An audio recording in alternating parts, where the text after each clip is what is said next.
arrenquem la 8a edició del Pla de Prevenció d'Incendis Forestals que la Diputació de Barcelona posa al servei dels municipis de la província com a element complementari dels mitjans d'extinció que fan la seva feina habitual. I dic complementari perquè el que busca realment és justament amb accions d'informació, de sensibilització, de dissuasió, de mesures o d'actituds que poden suposar un risc imminent d'incendi forestal i a la vegada detecció precoç de columnes de fum, fer més eficient la tasca precisament d'aquests mitjans d'extinció, tant els professionals com els voluntaris.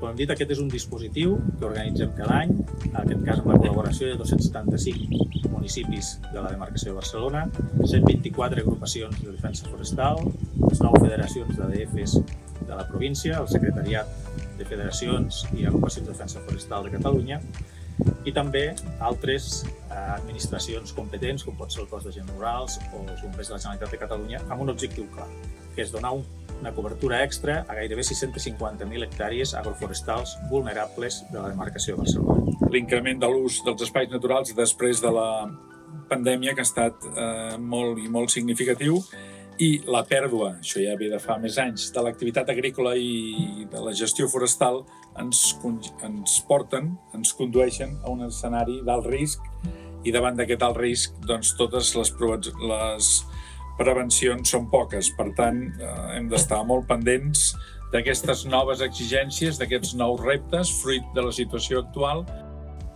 Aquest any posem en marxa un dispositiu alternatiu a les comarques del Penedès, el Garraf i el Vallès Occidental, que intenta adaptar-se i respondre a aquestes noves necessitats. Aquest nou model proposa una major implicació de les ADFs locals, que són grans coneixedores del territori i també de la seva gent. I aquest model nou que estem proposant separa també dues funcions molt clares, la de prevenció i la de sensibilització.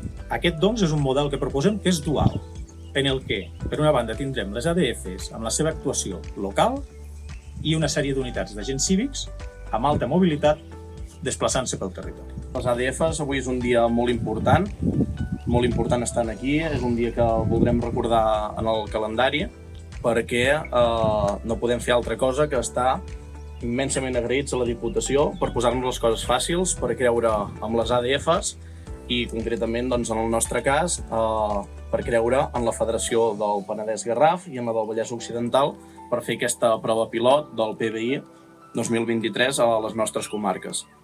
En un moment que és molt difícil per les ADFs, posar en valor la tasca que fem tot el conjunt de voluntaris és molt important.